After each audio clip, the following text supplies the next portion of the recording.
Video Tutorial 3, Differential Isoform Usage and Functional Enrichment Analyses. In this video we're going to talk about how we generate gene and CDS expressions levels, and two of the analyses tappAS includes, DIU and FEA. How do we generate gene and CDS expression levels? tappAS projects are built on a transcript expression matrix. To calculate gene expression, tappAS detects all transcripts from each gene and adds their expression. To compute CDS expression, tappAS needs to identify which transcript generates each protein, and then add the expressions of same protein transcripts, as we illustrate on screen for transcripts 1.3 and 1.4. DIU stands for Differential Isoform Usage. DIU is an analysis related to changes in the relative abundance of isoforms derived from the same gene, involving changes in their proportion taking the gene's expression as a reference. DIU can analyze both transcript and CDS expression.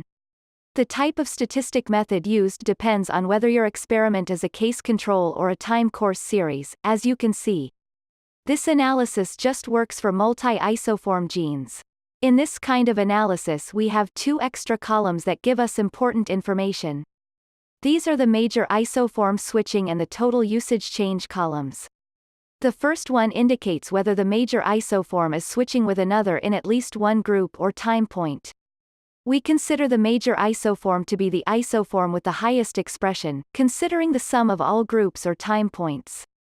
In this example, the major isoform is isoform 1. And we can see a switch in the second group between isoforms 1 and 2. The second feature is total usage change.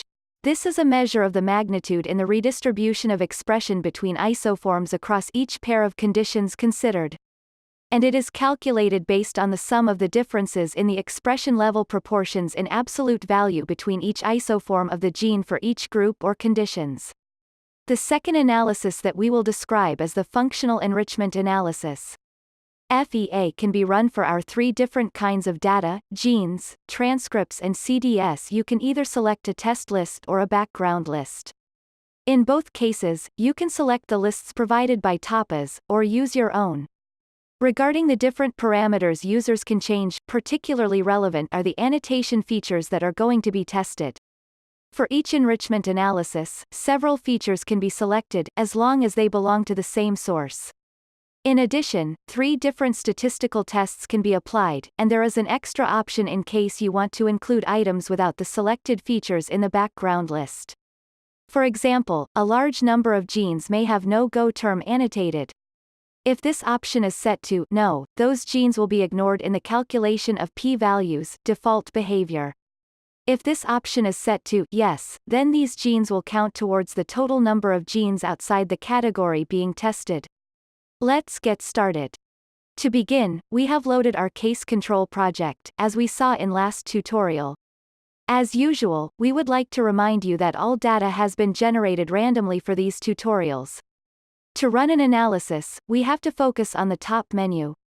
Each of these buttons indicates a different analysis that tappAS can run. The Differential Isoform Usage Analysis is located under the Differential button. If we click, we can see a menu with a range of new options. We can run an analysis, view results if we have already run one, and clear the results. If we keep the mouse in Run Analysis, 2 analysis options appear: Differential Expression Analysis and a Differential Isoform Usage. We're going to click on the second one. In the emerging window, we will select our analysis parameters. As we saw in the first part of this tutorial, we first need to select our data type, transcripts or CDS, then, select an analysis method to test for differential isoform usage, and tweak the analysis parameters as desired. For instance, change the significance level, or the filtering criteria. You can use a filtering to remove low-expressed isoforms from DIU analysis. Keep in mind that a Help button is available in all of our analyses to see the additional information about each parameter. For this demonstration, we will run the analysis on default parameters. While the analysis is running, the log is displayed, and you can continue using tappAS. Once it has finished, the results will be immediately displayed at the center of the screen. We can access any previous analysis results from the same menu, and therefore it is not necessary to run the analysis again. In this case, click on the Differential button and then select View DIU Results. The result table contains a series of columns where you can see the ID of all tested genes, in this case, only genes with multiple isoforms, and their gene description. The DIU result column shows whether this gene is significant or not, indicated by the labels DIU or not DIU. The next column contains the Q value, which indicates the significance level of differential isoform usage for each gene. A gene will be considered to be DIU or not depending on the selected significance level threshold, by default 0.05. There are two more columns that provide information about the gene's isoforms. The major isoform switching field indicates whether the major isoform, that is, the isoform with the highest mean expression, changes at least once across groups or time points.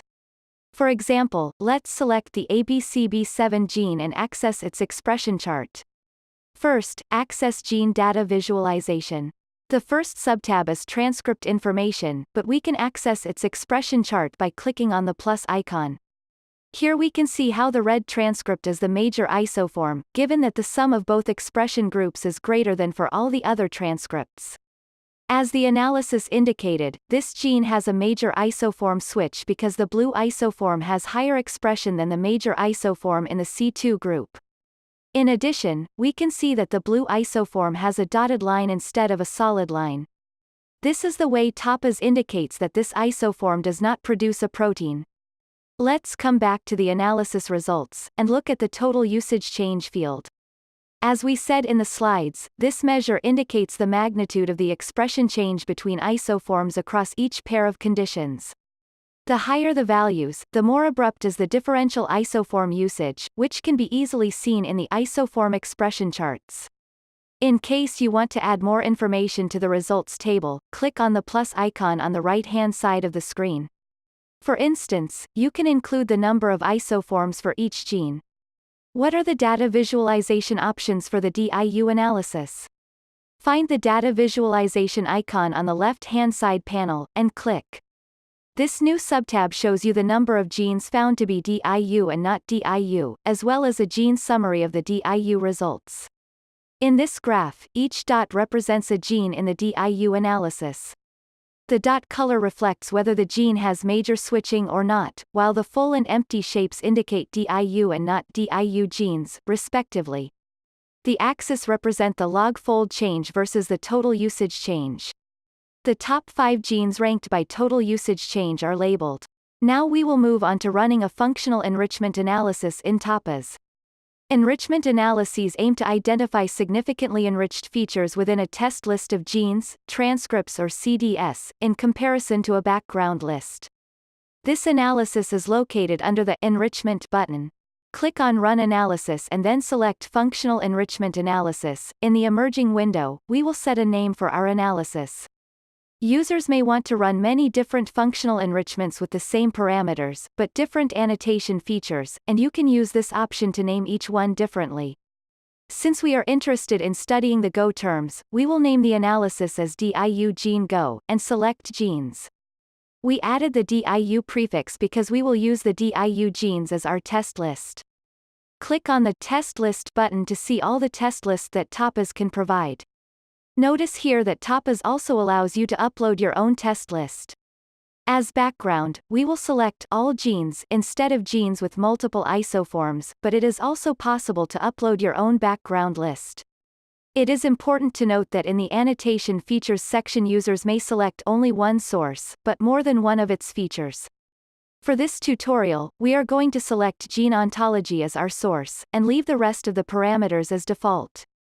Check Help to know more about the available analysis parameters. Here is the results table for our enrichment analysis, which includes the tested Go terms, their description, and whether or not it is significant according to the adjusted p-value. In addition, it shows how many of the test list genes are associated to each Go term, and how many genes with this Go term are included in the background list. If you do a right-click in a Go term, you can see which genes appear on the test list and which ones do not. Again, you have a special left-hand side panel with unique features for the FEA. In this case, you can explore the visualization summary options, or run a cluster analysis on the Go terms that were significant. Now it's time for you to play with all these features to discover new analysis options for your data. Thank you for watching, and see you in the next video.